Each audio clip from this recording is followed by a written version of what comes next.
Dears, welcome to Xylem learning. മക്കളെ, Rima miss ആണ് കേട്ടോ. അപ്പോൾ നമുക്ക് കുറച്ച് പഠിക്കാനുള്ള ടിപ്സ് ആയിട്ടാണ് മിസ് വന്നിട്ടുള്ളത്. നോക്കിയോ, എഫക്റ്റീവ് ടിപ്സ് ഫോർ സ്റ്റഡി. എങ്ങനെ നമുക്ക് എന്താണ് അടിപൊളിയായിട്ട് എഫക്റ്റീവായിട്ട് പഠിക്കാൻ പറ്റും നോക്കാം. എടാ, ആദ്യം ചെയ്യേണ്ടത് ഒന്നുമല്ല, ഒരു പ്ലാനിങ് ഉണ്ടായിരിക്കണം. പ്ലാനിങ് എന്ന് പറഞ്ഞാൽ എന്താ? നമുക്ക് എല്ലാത്തിനും ഒരു പ്ലാനിങ്. അപ്പോൾ നിങ്ങൾ പെട്ടെന്ന് കയറിച്ചാ നിങ്ങൾക്ക് തോന്നുന്ന സമയത്ത് പോയി പഠിക്കുക വിചാരിച്ചോ? അവിടെ നിങ്ങൾക്ക് പ്ലാനിങ് ഉണ്ടോ? നിങ്ങൾ ആദ്യം ഒരു പ്ലാൻ ഉണ്ടാക്കണം.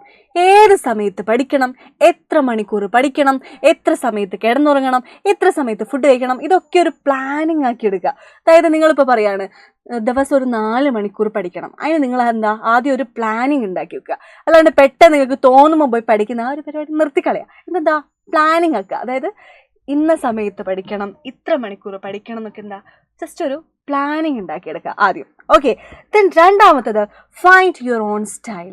എടാ, ഓരോരുത്തർക്കും പഠിക്കുന്നതിന് പ്രത്യേകിച്ച് ഓരോരോ സ്റ്റൈലൊക്കെ ഉണ്ടാവും അല്ലേ? ചിലർക്ക് എന്താണ് ഭയങ്കര ഒച്ച വെച്ചിങ്ങനെ ഫുൾ വോളിയത്തിൽ പറഞ്ഞ് പഠിക്കുന്നതായിരിക്കും ഇഷ്ടം. അല്ലെങ്കിൽ ചിലർക്ക് മനസ്സിൽ വായിക്കുന്നതായിരിക്കും ഇഷ്ടം. ചിലർക്ക് എഴുതി പഠിക്കാനായിരിക്കും ഇഷ്ടം. ചിലർക്ക് എന്താണ് മ്യൂസിക്കൊക്കെ ഇട്ട് പഠിക്കാനായിരിക്കും ഇഷ്ടം. ചിലർക്ക് എന്താ കൂട്ടം, അതായത് ഗ്രൂപ്പ് സ്റ്റഡി ആയിരിക്കും ഇഷ്ടം. ഓരോരുത്തർക്കും ഓരോ സ്റ്റൈലുണ്ട്.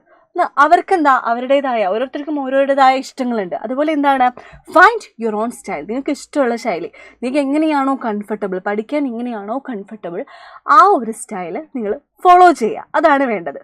ഓക്കെ, ദെൻ ലാസ്റ്റ് വൺ മക്കളെ, ഷോർട്ട് നോട്ട്. നമ്മൾ എന്താണോ പഠിക്കുന്നത്, നമുക്ക് ഓരോ കാര്യങ്ങളൊക്കെ പഠിക്കാനുണ്ടാവും. ഇപ്പോൾ സോഷ്യലിനെ സംബന്ധിച്ച് എന്താ, നമുക്ക് കുറേ കാര്യങ്ങൾ പഠിക്കാനുണ്ടാവും അല്ലേ? അത് ആദ്യം എന്ന് വെച്ചാൽ എസ്സേ പോലെ ഇങ്ങനെ എഴുതി പഠിക്കല്ലേ വേണ്ടത്.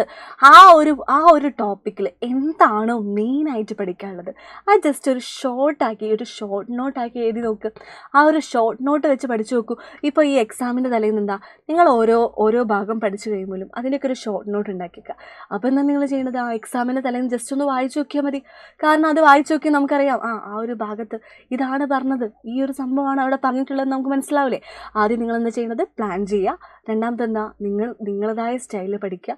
ദെൻ ഷോർട്ട് നോട്ട് ഇമ്പോർട്ടൻ്റ് ആണ് കേട്ടോ. അതായത് ഈ ഷോർട്ട് നോട്ട് ആയിരിക്കും നമ്മൾ എക്സാമിൻ്റെ തലേന്നൊക്കെ തുറന്നു നോക്കുക. അപ്പോൾ ഓരോന്നിലും ഓരോ കീ പോയിന്റ്സ് ഉണ്ടാവും.